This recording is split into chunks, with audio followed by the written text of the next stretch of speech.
Hello students, क्या हाल है बच्चा पार्टी। तो बहुत बहुत स्वागत है हमारे चैनल केडी क्लासेस में। मैं आपकी खुशी दुबे आपका स्वागत करती हूँ वंस मोर हमारे केडी चैनल में। तो चलिए आज की क्लास में जैसा कि हम लोग अपने लेक्चर्स को बढ़ाते हैं, हमारे लेक्चर्स में हम लोगों ने इलेक्ट्रोस्टैटिक एक चैप्टर को स्टार्ट करा था। उसमें हम लोगों ने एक एक करके गॉस थ्योरम तक पहुंचे हुए हैं। गॉस थ्योरम का 3 से 4 पार्ट जो भी थ्योरम्स था, एप्लीकेशंस था, उसको हम लोगों ने प्रूफ करा है। ठीक है, अब हम लोग बात करेंगे जैसा कि लास्ट क्लास में हम क्या पढ़ाए थे उसको थोड़ा रिकॉल कर देते हैं, ताकि जो बच्चे इस वीडियो को डायरेक्ट आके देख रहे हैं वो उनको एक आइडिया मिले कि नहीं, इससे पहले भी एक वीडियोज है उसको भी हमको देखना है। इससे पहले एक नहीं और भी 7-8 वीडियोज हैं जिसको उनको देखना है। ठीक है, और एक खुशी का न्यूज ये है आप लोग के लिए कि आप लोग का ये चैप्टर कंप्लीट होने वाला है और सिक्योर करके इस एग्जाम में आपके लिए यहाँ से 35 मार्क्स श्योर हो जाएंगे। वो कैसे श्योर होंगे वो भी हम आपको बताएंगे at the end of this chapter. ठीक है, तो चलिए बस इस चैप्टर को कंप्लीट करेंगे बहुत जल्दी हम लोग, क्योंकि हम लोग पहले ही बोले थे कि एट टाइम को देखते हुए हम लोग हर चीज को इंपॉर्टेंट वे में लेके पढ़ रहे हैं और बहुत अच्छे से इन सब चीजों को क्लियर कर रहे हैं।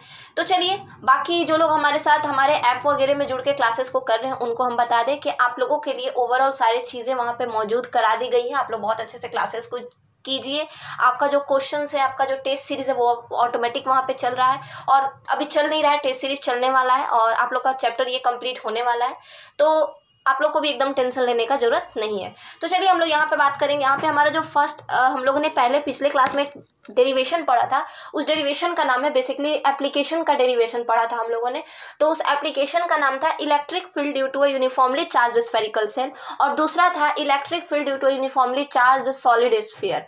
ये दोनों अलग अलग चीजें हैं। एक है नॉर्मल सा बोल दिया कि स्फीयर है, उसके ऊपर हम लोग बात कर रहे हैं। ठीक है, अब बात करेंगे एक है सॉलिड स्फीयर। मुझे पता है कि ये स्फीयर कैसा है, सॉलिड है। ये एक स्फीयर होता है, आपने एक वो स्माइली वाला बॉल आता है, पता है आता है ना, स्माइली वाला बॉल देखोगे, जैसे आप उस बॉल को दबाओगे ना वो दबता है, पूरा नहीं बोल रहे हैं दबता है, लेकिन फिर भी जितना दम लगा के दबाओगे वो दबेगा। ठीक है, तो उसका शेप चेंज होते रहता है, फिर वापस छोड़ोगे वापस अपने ओरिजिनल पोजीशन में आ जाएगा। दैट मीन उस टाइप का स्फेरिकल सेल हो गया। ठीक है, दूसरा एक सॉलिड स्फीयर, मतलब मान लीजिए बॉल का एग्जाम्पल लेते हैं सॉलिड स्फीयर के लिए। तो बॉल का एग्जाम्पल, उसको आप कितना भी कड़ा बॉल होगा उसको आप दबाओगे वो नहीं दबेगा। तो that is the example of जैसे कांच का बॉल हो गया, और भी बहुत सारे ऐसे बॉल्स हैं जिनको दबाने से वो नहीं दबता है। तो ये हो गए सॉलिड स्फीयर के एग्जाम्पल। और कुछ एग्जाम्पल हो गए किसके, हमारे जो दबते हैं स्पॉन्जी वाले बॉल, रसगुल्ला जो मुंह में डायरेक्ट जाके कट जाता है वो भी हमारा स्फेरिकल सेल के फॉर्म में आएगा। है सर्कल, लेकिन जब उसको दबा दिए तो उसका शेप चेंज हो गया तो वो स्फीयर का फॉर्म ले लिया। तो वही चीज हम कह रहे हैं कि हम लोगों ने इन दोनों चीजों पे अलग अलग डेरिवेशन निकाले थे, दोनों का अलग अलग नियम था। डिफरेंस क्या है दोनों में उसको अगर हम देखें तो डिफरेंस ये था कि जब हम लोग स्फेरिकल सेल की ओर बात कर रहे थे तो उसके अंदर भी 3 पॉइंट था, सिमिलैरिटीज है ये। और हमने जब सॉलिड स्फीयर की बात करा उसके अंदर भी 3 पॉइंट है। तो अपन लोग देखे थे कि वहां पे भी 3 पॉइंट था, यहाँ पे भी 3 पॉइंट है, वो सेटिस्फाई किया ये चीज। चलिए फर्स्ट कंडीशन दिखा। सेकंड क्या दिखा, देखिए अगर एग्जाम में क्वेश्चन आ जाए तो कैसे स्टूडेंट्स एक क्वेश्चन को पढ़ के दूसरा क्वेश्चन भी बना सकता है। आपको पता है एक आप लोग को ट्रीट बताए हम, इतने सारे एप्लीकेशन है ना, इतने सारे गॉस के एप्लीकेशन है, आगे जाके और भी कुछ एप्लीकेशन मिलेंगे आपको। आप कोई 1 या 2 एप्लीकेशन याद कर लोगे ना बेसिक फॉर्म में, आपको पता है अगला का काम हो जाएगा। बस आपको अंडरस्टैंडिंग लेवल सही होने चाहिए, लैंग्वेज वही है, बस एक्स्ट्रा कुछ कुछ ऐड करना है। सोचिए हम ऐसे ही पढ़ के गए थे और भगवान की कृपा से मेरा 58 आया था 60 में। तो हम वही चीज कह रहे हैं कि देखिए कि अब मुझे नहीं ना लाना है, अब आप लोग को लाना है। तो आप लोग को बस वही करना है, कोई एक बेसिक याद कर लेना है और दूसरा उसके साथ ऑटोमेटिक हो जाएगा। क्लियर है, वही दिमाग दौड़ाने का कोशिश कीजिए। ठीक है, तो स्फेरिकल में अंतर क्या है, स्फेरिकल में क्या है कि 3 पार्ट में ये भी डिवाइड हुआ था। जो कहाँ पे 3 पार्ट कैसे, कि अगर कोई स्फीयर है तो अगर हम बात करेंगे किसी पॉइंट का तो याद रहे हम बताते हैं ना कि किसी पॉइंट पे आप क्लोज सरफेस के अंदर निकाल रहे तो उसके चारों ओर क्या हो जाएगा, जहां पे आप निकालोगे, मान के चलो मुझे इस पॉइंट पे निकालना है, इस स्फीयर के एक्सटर्नल पॉइंट पे निकालना है, तो इसके लिए यहाँ पे गॉसियन सरफेस बन जाएगा इस अकॉर्डिंग। ठीक है, अगर मुझे इस पॉइंट पे निकालना है तो इसके अकॉर्डिंग एक गॉसियन सरफेस बनेगा, इसके अंदर निकालना है तो फिर वो ऑलरेडी बना हुआ है तो वो सरफेस पे ही गॉसियन सरफेस हो जाएगा। तो वही चीज हम यहाँ पे कहना चाह रहे हैं कि अगर मान लीजिए सबसे पहले इसके अंदर कंडीशन 3 आया। पहला क्या, एट आउटसाइड द सेल, अगर सेल के आउटसाइड रहा तो क्या होगा। दूसरा आया कंडीशन के अगर सेल के ऊपर रहा तो क्या होगा, मीन सेल के ऊपर वाले पॉइंट पे रहा तो क्या होगा। Third condition is our what, third condition आया कि अगर ये सरफेस के अंदर चला गया तो क्या होगा। ये तीनों कंडीशन है। आप लोग सोच रहे होंगे दीदी आज आप कॉपी पे बता रहे, इसलिए क्योंकि हम नहीं चाहते हैं कि ऐसे ही नॉर्मली हम ऑरली बोल दें, क्योंकि हम पहले ही बोले थे कि जो मुझे लगेगा कि मुझे ऑरली बताना चाहिए वो हम बता देंगे, जो मुझे लगेगा नहीं वहाँ पे मुझे लिखने की ज़रूरत है, वहाँ पे मुझे थोड़ी सी और अच्छे से एक्सप्लेन करने की ज़रूरत है, ताकि बच्चा का 15 मार्क्स सिक्योर हो जाए। ठीक है, तो हम यहाँ से इस डेरिवेशन से मुझे पूरा विश्वास है कि आपका 15 इंटू 2 30 मार्क्स आपका स्कोर हो जाएगा। बाकी के 5 के लिए हम बताएंगे आपको क्या करना है।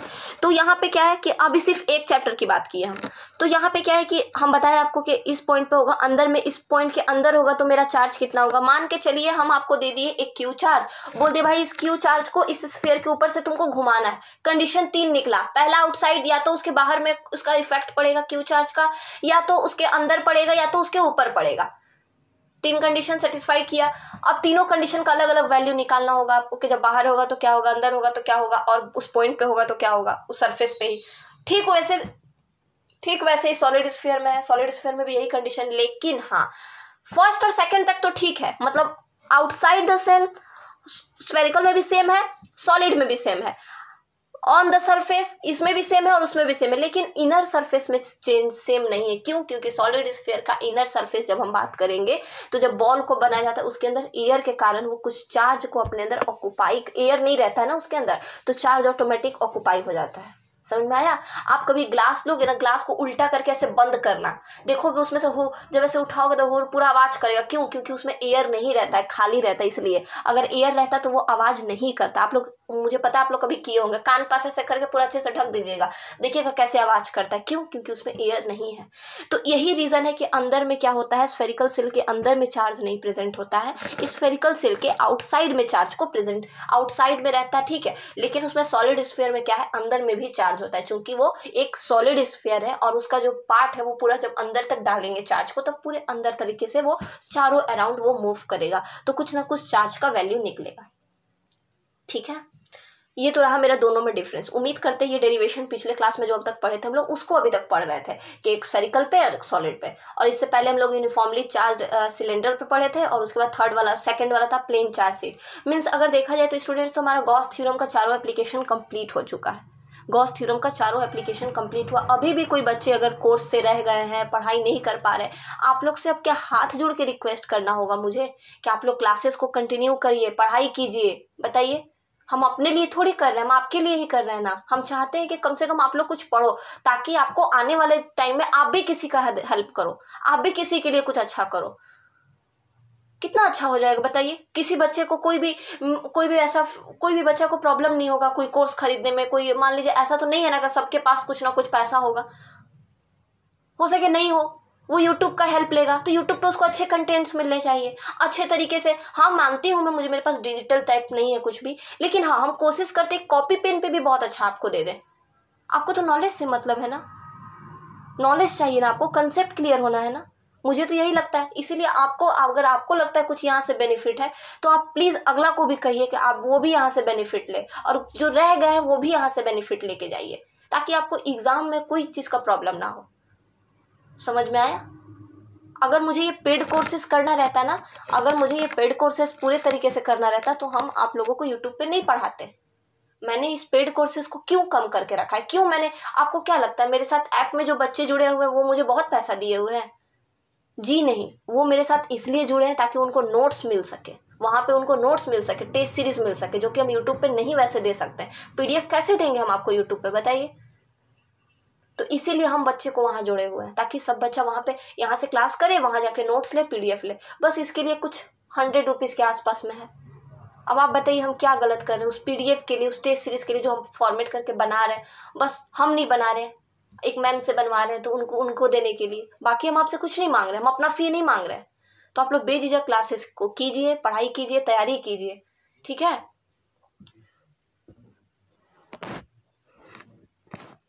चलिए यहाँ पे हम देखेंगे, ये तो हमारा 2 एप्लीकेशन कंप्लीट हो गया। अब let's come our next topic. जो हमारा नेक्स्ट टॉपिक होगा, वो हमारा नेक्स्ट टॉपिक क्या होगा? पोटेंशियल डिफरेंस को लेकर, electric potential as a line integral of electric field. देखिए अगर हम बात करें तो ये क्वेश्चन एग्जाम के पॉइंट ऑफ व्यू से इंपॉर्टेंट नहीं है, सीरियसली हम बात कर रहे हैं आपको। एग्जाम के पॉइंट ऑफ व्यू से ये क्वेश्चन इंपॉर्टेंट अभी नहीं है, तो इसीलिए हम इस पॉइंट को स्किप करेंगे और लास्ट में टाइम बचेगा तो हम इस टॉपिक को उठाएंगे। इस टॉपिक को क्योंकि हम लोग अभी इंपॉर्टेंट वगैरह को निपटा लेते हैं ताकि हम लोग को एग्जाम के लिए प्रेशर ना हो और हमारा ये सारा चीज़ें कंप्लीट भी रहे, ठीक है। लास्ट में हम लोग इंपॉर्टेंट क्वेश्चंस के सीरीज में अगर ये वैसा दिखेगा मुझे, वैसा हमको वहाँ से नोटिफिकेशन आएगा, चाहे वो VB हो चाहे VBMQ, तो हम उसको रिकॉल कर देंगे, डोंट वरी। क्लियर? चलिए एक क्वेश्चन है आपका, ये क्वेश्चन एग्जाम में पूछता है, शॉर्ट के लिए पूछता है। चलिए शॉर्ट के लिए हम एक क्वेश्चन सिक्योर करते हैं, ठीक है। हेडिंग डालिए आप लोग मेरे साथ, electric potential due to a point charge. Heading डालिए, आप लोग को अब लिखना है। हेडिंग डालिए, लिखिए electric potential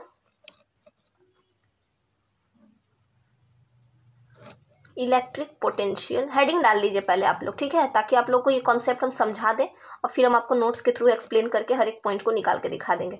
due to a point charge, electric potential due to a point charge, इसका मतलब आप लोग क्या समझते हो ये बताइए मुझे। इसका मतलब सिंपल सा बात मैम, हम लोग यही समझते हैं कि इलेक्ट्रिक पोटेंशियल का किसी पॉइंट चार्ज पे निकालना है। हम पोटेंशियल के बारे में, हम electric potential due two point charge के बारे में बाद में बात करेंगे। सबसे पहले हम बात करेंगे कि पोटेंशियल क्या होता है। What do you mean by potential? What you think about potential? क्षमता, राइट, आपकी एबिलिटी कह सकते हैं एक तरह से। मेरे अंदर वो पोटेंशियल है कि हम आपको ये कंसेप्ट समझा देंगे, आप भूल के दिखा दो, ये होती है एक पोटेंशियल। हम आपको कुछ पढ़ा रहे हैं, आप कुछ पढ़ रहे हो, आप अगर वो टॉपिक को ऐसे पढ़ लो ना ताकि आपको वो भूलने में ना आए, ये होता है एक एबिलिटी कि नहीं मैंने इस टॉपिक को बहुत अच्छे से कंप्लीट कर दिया है। पोटेंशियल वो होता है किसी चीज को समझने की क्षमता, किसी चीज को समझाने की क्षमता, वो पोटेंशियल होता है। That is you have to say in English to Hindi word, that is क्षमता, ठीक है, दैट इज पोटेंशियल, ठीक है। इसका और भी मीनिंग है लेकिन इसको बेसिकली पोटेंशियल को क्षमता के फॉर्म में देखा जाता है।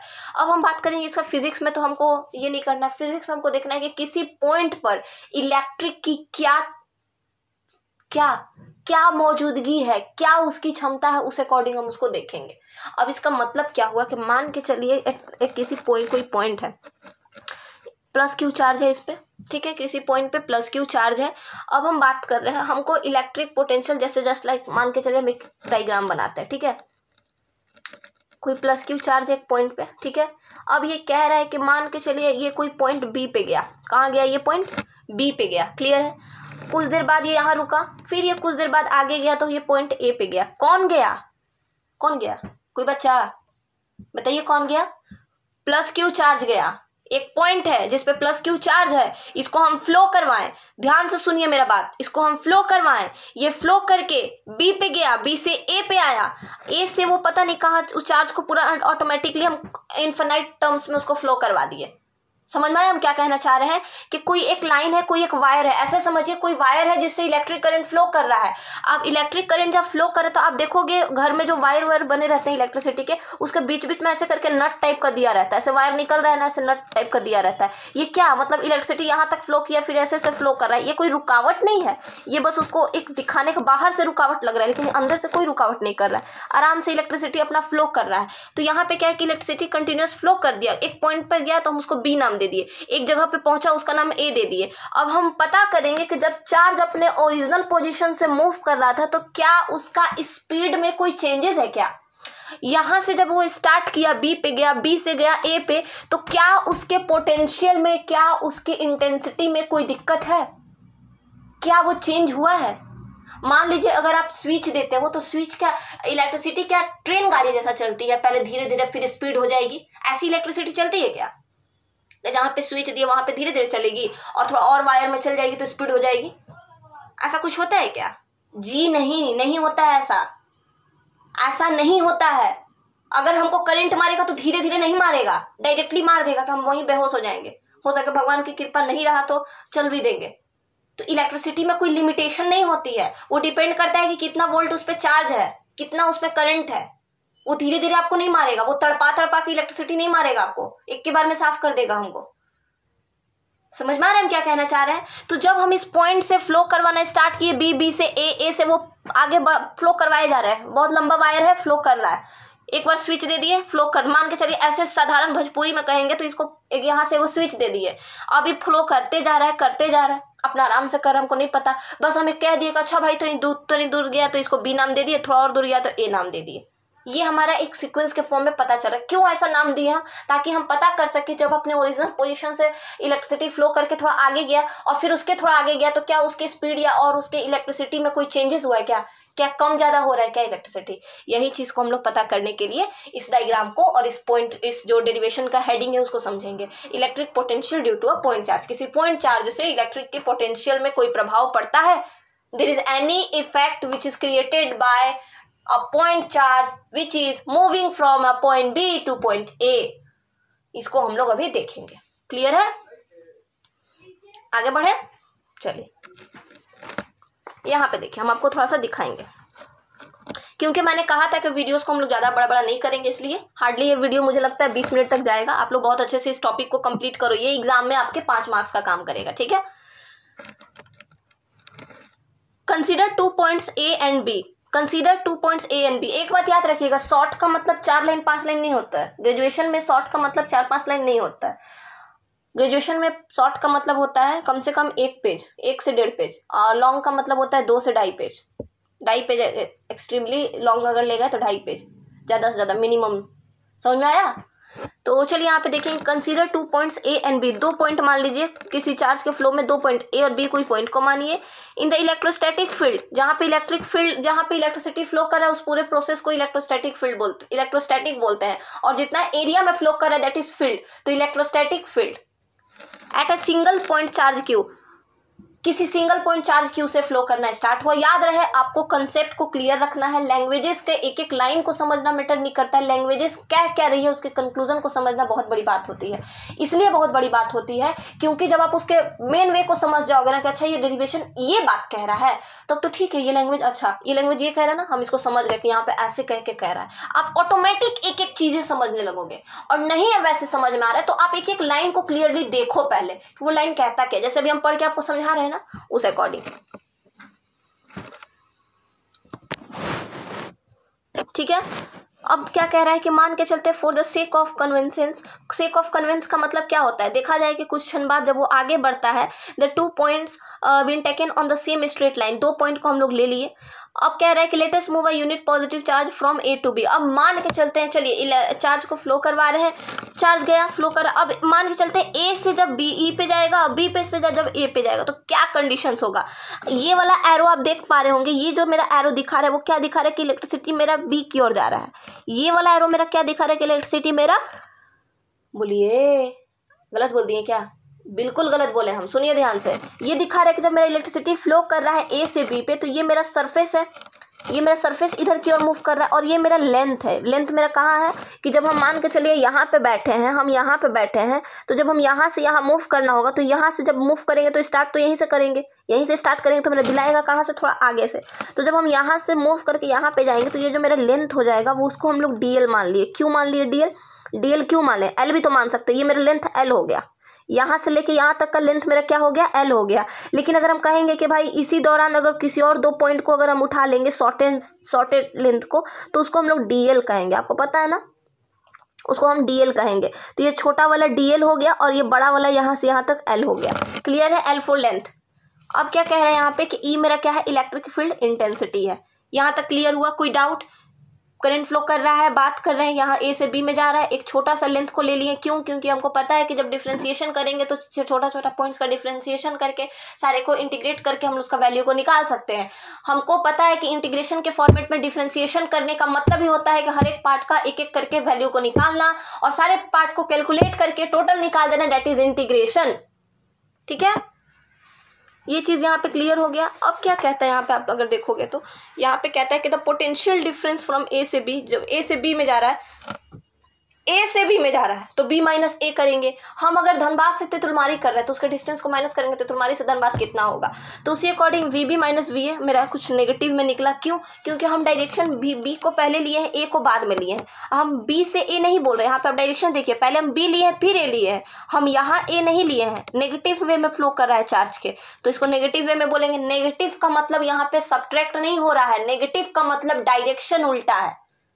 अगर ये चार्ज, ध्यान से समझिए, चार्ज यहाँ पे है, अगर ये चार्ज फ्लो पूरा कंटिन्यूअस कर रहा है, लेकिन अगर हम मेजरमेंट करेंगे बी से ए का तो वो पॉजिटिव चार्ज होगा क्योंकि डायरेक्शन सेम वे में है, पॉजिटिव वे में है। लेकिन अगर हम ए से बी की ओर जा रहे हैं तो वो नेगेटिव चार्ज होगा। नेगेटिव का मतलब डायरेक्शन चेंज होता है। चलिए उसी तरीके से यहाँ पे निकाले इक्वेशन 1। उसी तरीके से आर को मेजर किए जो कि मेजर है क्या, चार्ज के, और अब वो देखिए डिस्टेंस आर को डिस्टेंस मान लिए तो डीएल के जगह पे माइनस डी आर कर दिए। इस तरह से वैल्यू को चेंज किए। अब ये पूरे वैल्यू को कैलकुलेट करेंगे हम, और जब वैल्यू को कैलकुलेट करेंगे तो हमारा फॉर्मेशन क्या है निकलेगा। देखिए हमारा फॉर्मेशन कुछ ऐसा निकलेगा। कुछ नहीं कर रहे हैं हम, सिर्फ इंटीग्रेशन, ध्यान से देखिए, सिर्फ इंटीग्रेशन कर रहे हैं, सिर्फ इंटीग्रेशन। आप ध्यान से देखो, कोई डाउट नहीं होगा आपको। हम यहाँ पे इंटीग्रेशन किए। अब मान लेते हैं ए क्या है, आर ए मान लेते हैं। अगर डिस्टेंस यहाँ तक तो मेरा निकल गया। अब मान के चलते हैं कि अगर मेरा डिस्टेंस इन्फिनिटी होगा तो मेरा वेलोसिटी 0 होगा, क्योंकि हमको पता ही नहीं चलेगा कि वो कहाँ तक फ्लो कर रहा है। मेरा वी ए 0 होगा, मेरा वेक्टर का फॉर्म 0 हो जाएगा। तो मेरा उसी तरीके से जब हम वी ए 0 हो जाएगा तो सिर्फ बचा वी बी।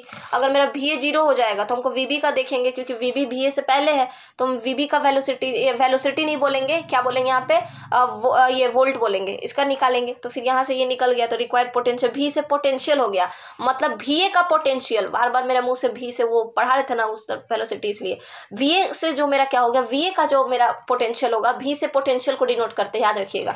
वी ए का जो मेरा पोटेंशियल होगा वो खत्म हो जाएगा। क्यों? जब हमारा इन्फिनिटी की ओर ए का डायरेक्शन जाने लगेगा, और वी बी का सिर्फ पोटेंशियल बच जाएगा। तो चूंकि यहाँ पे वी बी का सिर्फ बच गया ये वाला, तो हम लोग ओवरऑल कह सकते हैं कि भी मेरा इतना आया, वेलोसिटी मेरा इतना आया, क्योंकि हमको निकालना था कि किसी पॉइंट पे चार्ज फ्लो कर रहा है तो उसका इलेक्ट्रिक पोटेंशियल कितना होगा। तो मैंने निकाल दिया कि एक पॉइंट पे होगा। मुझे ये मैटर नहीं करता ए पे निकालना है कि बी पे, मुझे किसी पॉइंट पे निकालना था, मैंने निकाल के आपको दिखा दिया। अगर आप उसी तरीके से पहले अगर हम पॉजिटिव चार्ज के बाद बी लिए थे, आप पॉजिटिव चार्ज के बाद ए भी लोगे तो आपका फॉर्मेशन ऐसा ही होगा। बस अंतर ये होगा कि यहाँ पे वी बी के जगह वी ए आएगा इतना। आप ओवरऑल कह सकते हो कि वी का वैल्यू इतना आया, क्योंकि आपसे क्या पूछा गया है, पोटेंशियल पूछा गया है पॉइंट पे। ये नहीं पूछा गया कि बी पे निकालिए, और ये नहीं पूछा गया कि ए पे निकालिए। कभी कभी क्या होता है कि हम लोग को एग्जाम्पल लेने के लिए, कभी कभी आप मैथ्स में थ्योरम पढ़े होंगे ना, कि कभी कभी कुछ थ्योरम को ऐसे प्रूफ किया जाता है कि हमको प्रूफ करना है ए बराबर आर प्लस बी का होल, ए प्लस बी का होल स्क्वायर प्रूफ करना है प्लस 2ab, ए प्लस बी का होल स्क्वायर प्लस 2ab अगर हमको प्रूफ करना है ए बराबर, तो हम उस चीज को क्या करेंगे, प्रूफ कर देंगे कि ये इसके बराबर नहीं होता है। कभी ऐसा थ्योरम पढ़े हैं क्या आप लोग मैथ में, कि अगर हमको एलएचएस को आरएचएस के बराबर प्रूफ करना है तो पहले उसका नेगेटिव वे में ही लेके चलते हैं कि इसके बराबर नहीं होता है। लास्ट में क्या होता है, दिखा देते हैं कुछ कंडीशंस के बाद कि ये कॉन्ट्रावर्सी कर रहा है, मतलब ये गलत बता रहा है, ये दोनों आपस में बराबर होगा, hence the theorem is proved. तो उसी तरीके से यहाँ पे भी होता है। दो पॉइंट को लेते हैं कि दिखा देते हैं कि एक पॉइंट वहां सेटिस्फाई नहीं कर पा रहा है क्योंकि वो इन्फिनिटी है, तो फर्स्ट पॉइंट पे आंसर आया तो उसका हम बता दिए। क्लियर है? तो उम्मीद करते हैं स्टूडेंट्स आपको ये लेक्चर समझ में आया होगा। कैसा लगा वीडियो जरूर कमेंट में बताइए, ताकि हम लोग बहुत जल्द और वीडियोस देंगे। ठीक है, तो एक और चीज बोलेंगे कि आंचल कुमारी जो हमेशा हमारे क्लास में एक्टिव रहती हैं, आई होप आपका हमेशा एग्जाम बहुत बढ़िया जाए और आप हमेशा एग्जाम में टॉप करो, बहुत अच्छे से पढ़ाई करो। और भी कुछ बच्चे हैं तो जो हमारे साथ सेमेस्टर 2 तक जुड़े हुए हैं, अब उनका सब्जेक्ट चेंज हो गया। आप सेमेस्टर 2 का देखोगे रिजल्ट निकल चुका है, बहुत बच्चे पास कर गए, जिनका केमिस्ट्री था, जिनका फिजिक्स था, वेरी वेरी कॉन्ग्रेचुलेशंस। और नेक्स्ट सेमेस्टर के लिए भी आपको टेंशन नहीं लेना है, बस हमारे साथ बने रहिए। इसी तरीके से हम लोग बहुत अच्छे से हर सेमेस्टर को पास करेंगे। ठीक है, तो चलिए मिलते हैं आपसे अपने नेक्स्ट वीडियो में, तब तक के लिए जय हिंद।